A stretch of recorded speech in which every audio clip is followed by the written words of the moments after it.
نحمده ونصلي على رسوله الكريم أما بعد فأعوذ بالله من الشيطان الرجيم بسم الله الرحمن الرحیم۔ اللہ رب العزت کے فضل و کرم سے رمضان المبارک کے مبارک لمحے ہم سب گزار رہے اور رمضان المبارک اپنی مکمل آب و تاب کے ساتھ ہم پر سایہ فکن ہے۔ رمضان المبارک کا ایک ایک لمحہ انسانوں کے لیے اللہ کے ہاں بڑا ہی عالی مقام بنانے کا ذریعہ ہے۔ رمضان المبارک کے بارے میں ہمارے پیارے نبی حضرت رسول اللہ صلی اللہ علیہ وسلم نے اپنے مبارک اقوال، جنہیں ہم احادیث کہتے ہیں، ان کے ذریعے امت کو رمضان المبارک کی بشارتیں دی، انعامات جو اس میں ملتے ہیں وہ دیے۔ حضرت ابو ہریرہ رضی اللہ تعالی عنہ ارشاد فرماتے ہیں، اللہ کے رسول صلی اللہ علیہ وآلہ وسلم نے فرمایا، 3 آدمیوں کی دعا رد نہیں ہوتی، یعنی 3 ایسے بندے ہیں جب وہ ہاتھ اٹھاتے ہیں اور خصوصاً رمضان المبارک کے مہینے میں تو ان کی دعا ضرور قبول ہوتی ہے۔ دعا اللہ رب العزت نے اپنے بندوں کو عطا کی ہے۔ دعا بھی ایک عبادت ہے، اور جتنا انسان توجہ سے، دھیان سے، ادب سے دعا کرے گا تو اتنا ہی جلدی کامیاب ہوگا۔ دعا واحد وہ عبادت ہے جس کے لیے باوضو ہونا شرط نہیں، لیکن آپ اگر باوضو ہوں گے تو بہت ہی اچھی بات ہے، کیونکہ اپنے اللہ سے راز و نیاز کرنے کے لیے، کچھ مانگنے کے لیے پاک صاف ہونا بہت ضروری ہے، کیونکہ وہ پاک صاف لوگوں کو پسند کرتا ہے۔ تو عام طور پہ یعنی ہم کوئی بھی عبادت کرتے ہیں تو باقاعدہ باوضو ہو کر، تو اگر باوضو نہیں بھی ہیں تو آپ کو اچانک سے دعا مانگنا ہے تو آپ مانگ سکتے ہیں۔ کوئی بھی عبادت ہے تو اس کے لیے آپ خاص جگہ پر، خاص سمت یعنی خانہ کعبہ کی طرف منہ کر کے اس عبادت کو بجا لائیں گے، لیکن دعا کے لیے نہ کوئی خاص مقام اور نہ کوئی خاص سمت مقرر ہے۔ آپ جہاں بھی چل رہے ہیں، بیٹھے ہیں، لیٹے ہیں، جس حال میں بھی ہیں، اللہ کی حضور ہاتھ اٹھا لیں گے، اور اگر ہاتھ بھی نہیں اٹھائیں گے، دل میں مانگ لیں گے تو اللہ رب العزت دعا کو شرف قبولیت بخشیں۔ تو دعا بہت پیاری عبادت ہے۔ اللہ رب العزت نے جو لوگ دعائیں نہیں مانگتے قرآن کے اندر، ان کے بارے میں بڑی سخت وعید اتاری ہے کہ بے شک جو لوگ تکبر کرتے ہیں ہم سے مانگنے میں، جلد وہ داخل ہوں گے دوزخ میں ذلیل ہو کر۔ اور دعا کے بارے میں اللہ کے پاک پیغمبر علیہ السلام کا ارشاد ہے کہ دعا عبادت کا مغز ہے۔ تو جیسے انسان بہت پیارا ہے، جسمانی اس کی ساخت بہت اچھی ہے، لیکن اگر اس کا دماغ ہی نہیں ہے، وہ پاگل ہے، تو اس کے پورے بدن کی کوئی حیثیت ہی نہیں، کیونکہ وہ کہاں جا رہا ہے اسے پتہ ہی نہیں، وہ کیا کر رہا ہے اسے پتہ ہی نہیں، چاہے اس کے ہاتھ، چاہے اس کا وہ کتنا ہینڈسم ہو، کہ لوگ اسے پاگل ہی کہیں گے، کیونکہ اس کے پاس دماغ نہیں ہے۔ آپ کتنی بھی خوبصورت عبادت کر لیں، آپ دعا نہیں مانگیں گے تو آپ کی وہ عبادت اسے کوئی قیمت نہیں لگے گی۔ ہاں، کچھ لوگ ہوتے ہیں جو اپنی مصروفیات کی وجہ سے دعا نہیں کر سکتے، جیسے اساتذہ اکرام، انہوں نے پڑھنا پڑھانا ہوتا ہے، وہ ہر وقت پڑھانے کے شعبے سے منسلک ہے، وہ پڑھا رہے ہیں اور انہیں دعا کی فرصت نہیں ہے، تو اللہ رب العزت کا ارشاد ہے کہ میں انہیں مانگنے والوں سے زیادہ دیتا ہوں، اور جو وہ دل میں ارادہ کریں گے اللہ تعالیٰ وہ پورا کریں گے، کیونکہ وہ اللہ کا کام کر رہے ہیں، یعنی اللہ کے بندوں کو اللہ کے قرآن کی، اللہ کے پاک پیغمبر علیہ السلام کے فرمان کی تعلیم دے رہے ہیں، تو ان کو مانگنے والوں سے زیادہ عطا فرماتے ہیں۔ لیکن یہ ہے کہ جیسے کہ ابھی کہا جا چکا ہے کہ دعا کے لیے کوئی باقاعدہ پروگرام بنانے کی ضرورت نہیں ہے۔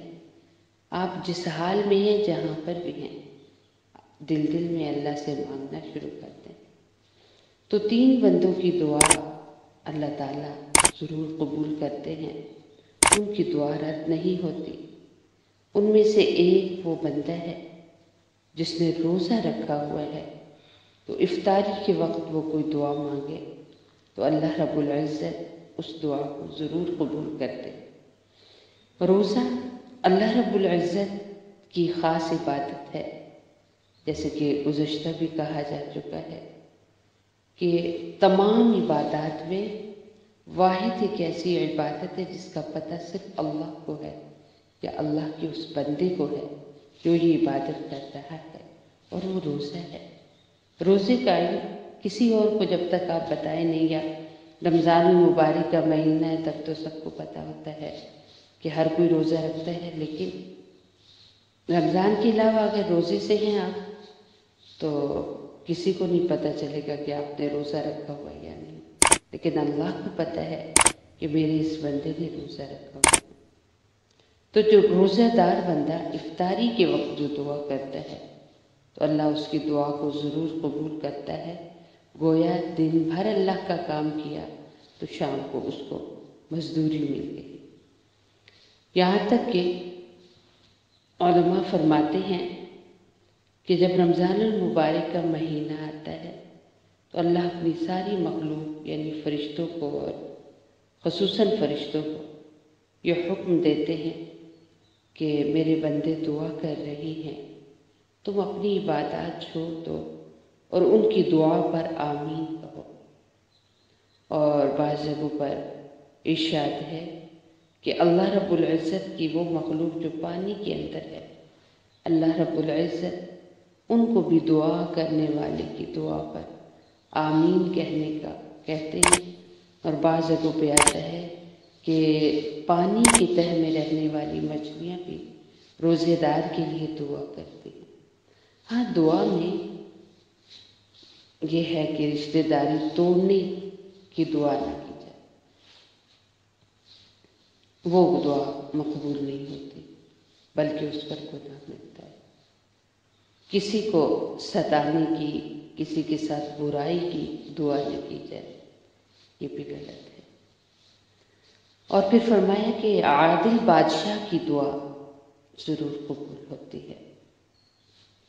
وہ بادشاہ جو عدل کرنے والا ہے، جو انصاف کرنے والا ہے، اس کی دعا بھی ضرور قبول ہوتی ہے۔ علماء فرماتے ہیں کہ جیسے عوام ہوتی ہے ویسے ہی حکام اور بادشاہ ہوتے ہیں۔ عوام جتنی خراب ہوگی اسے بادشاہ اتنے خراب ملیں گے۔ حجاج بن یوسف کے بارے میں آتا ہے کہ وہ بڑا ہی سفاک اور ظالم ترین بادشاہ تھا، مسلمانوں پر کیا سب پر بہت ظلم کرتا تھا۔ اور کوفہ میں کچھ لوگ رہتے تھے جو کہ مستجیب الدعوات تھے، جن کی دعائیں بہت قبول ہوتی تھی، اور جب بھی ان پر کوئی اس طرح کا حاکم مسلط ہوتا وہ بد دعا کرتے تو وہ ہلاک ہو جاتا۔ تو حجاج کو جیسے ہی وہاں کا تسلط حاصل ہوا تو اس نے ان تمام لوگوں کی دعوت کی، اور ان خصوصاً ان مستجیب الدعوات لوگوں کو خاص کر کے، یا مستجاب الدعوات لوگوں کو خاص کر کے اس دعوت میں حاضر ہونے کا کہا، شریک ہونے کا کہا۔ تو سب آئے اور کھانا کھائے، اور جب وہ لوگ کھانا کھا چکے تو حجاج نے کہا میں ان لوگوں کی بد دعا سے محفوظ ہو گیا ہوں، کیونکہ حرام کی روزی ان کے پیٹ میں داخل ہو گئی ہے۔ تو یعنی اس نے ان لوگوں کی بد دعا سے بچنے کے لیے یہ کام کیا کہ انہیں حرام رزق سے کھانا کھلوا دیا، اور کہا کہ اب یہ جو بھی کر لے پر ان کی بد دعا مجھے نہیں لگے گی۔ تو حرام روزی، حدیث پاک میں آتا ہے کہ جو جسم حرام رزق سے پرورش پایا وہ کبھی جنت میں نہیں جائے گا، نعوذ باللہ۔ تو عادل بادشاہ جب دعا کرتا ہے تو اللہ رب العزت اس کی دعا کو کبھی بھی رد نہیں کرتے۔ اور تیسرا، مظلوم کی بد دعا، اور مظلوم کی بد دعا جس کو اللہ تعالیٰ بادلوں سے اوپر اٹھا لیتے ہیں اور آسمان کے دروازے کھول دیے جاتے ہیں، اور ارشاد ہوتا ہے میں تیری ضرور مدد کروں گا، اگر کچھ مصلحت کے تحت دیر ہی کیوں نہ ہو جائے، مدد ضرور کروں گا۔ تو وہ انسان جس پر ظلم ہوا ہو تو اس کی بھی دعا ضرور قبول ہوتی ہے۔ کبھی بھی کسی انسان اور کسی مخلوق پر ظلم نہیں کرنا چاہیے، تنگ نہیں کرنا چاہیے، پریشان نہیں کرنا چاہیے۔ کوئی شوہر اپنی بیوی پر ظلم نہ کرے۔ بیویوں پر ظلم یہ بھی ہے کہ انہیں بلا وجہ برا بھلا کہا جائے، ان کی غلطیاں نکالی جائیں، ان کو کوسا جائے، ان پر پابندیاں لگائی جائیں، اور ان کو طعنے دیے جائے، ان کی بے عزتی کی جائے۔ اور یہی عالم اولاد کے ہے کہ اولاد کو بلا وجہ چھوٹی چھوٹی بات پر برا بھلا کہنا۔ علماء نے تو یہاں تک کہا کہ جو انسان اپنے گھر والوں کو برا بھلا کہتا ہے اللہ تعالیٰ کبھی اس کے رزق میں خلاصی نہیں کریں گے۔ رزق کی تنگی کا سبب ہے گھر والوں پر ظلم و جبر کرنا۔ اور یاد رکھیے کہ ظالم انسان کے لیے مظلوم کی بد دعا قبول ہو چکی ہے، ہو جاتی ہے۔ ایک شخص کے بارے میں آتا ہے کہ وہ کسی جگہ اسے ٹھیکہ ملا کہ اس نے مکان بنانے ہے، تو وہ وہاں گیا تو اس نے دیکھا ایک چھوٹا سا کمرہ، جھونپڑی نما کمرہ تھا۔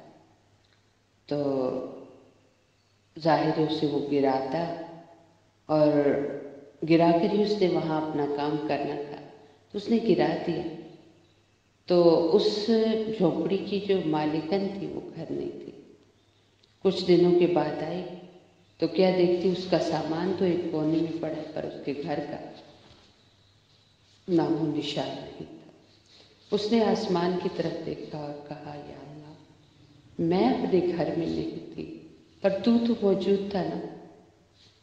بس یہ کہہ کر اس نے اپنا سامان اٹھایا اور وہ گمی ہو گئی کہیں۔ یہ شخص جس نے اس گھر کو توڑا تھا، اس نے اپنے ہاتھ سے، ایک ہاتھ سے، بعض علماء کہتے ہیں دائیں ہاتھ سے، اس نے کچھ وہاں توڑنے کے لیے ابتدا کی کچھ چیزیں اٹھائی تاکہ یہ گرانا شروع کر۔ لوگ تو نہیں مان رہے تھے کہ یہ ایک بوڑھی بزرگ خاتون کا ہے تو بد دعا نہ لگتے، تو اس نے کہا نہیں، ہمیں ٹھیکہ ملا ہے یہاں کا، ہمیں تو مکان بنانا ہے، لہٰذا اسے توڑنا پڑے گا۔ تو جس ہاتھ سے اس نے وہ گھر توڑا تھا، حالانکہ تھوڑا ہی سا توڑا تھا، تو اس میں ایسی شدید تکلیف شروع ہو گئی، اور وہ ٹھیکیدار صاحب بہت امیر انسان تھا۔ اس نے کوئی ڈاکٹر، کوئی حکیم، کوئی معالج، کوئی تعویذ والا، کوئی دم درود والا نہیں چھوڑا۔ جہاں جاتا ہر دعا، ہر دوا بیکار جاتی، کوئی بھی چیز اثر انداز نہیں ہو رہی تھی۔ ایک کسی بزرگ کے پاس یہ گیا اور ان سے مشورہ کیا کہ ایسی شدید تکلیف ہے جو برداشت سے باہر ہے، بیماری کا پتہ نہیں چل رہا، کیا کروں؟ انہوں نے کہا کہ اپنی زندگی پر غور کرو کہ تم نے کسی پر ظلم تو نہیں کیا، یہ اسی کی سزا ہے۔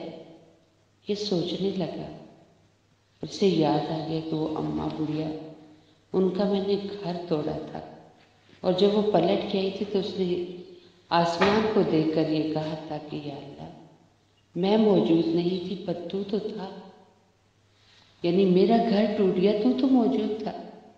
اسے وہ الفاظ یاد آ گئے اور اس نے تلاشنا شروع کر دیا اس بڑھیا کو، یہاں تک کہ وہ بڑھیا مل گئی۔ بہت منت کی، بہت ترلے کیے، بہت منایا اور کہا کہ آپ میری والدہ ہیں، میں آپ کو اس جہان میں اپنی ماں تسلیم کرتا ہوں، آپ دعا کیجئے کہ میرے بازو کی تکلیف دور ہو جائے۔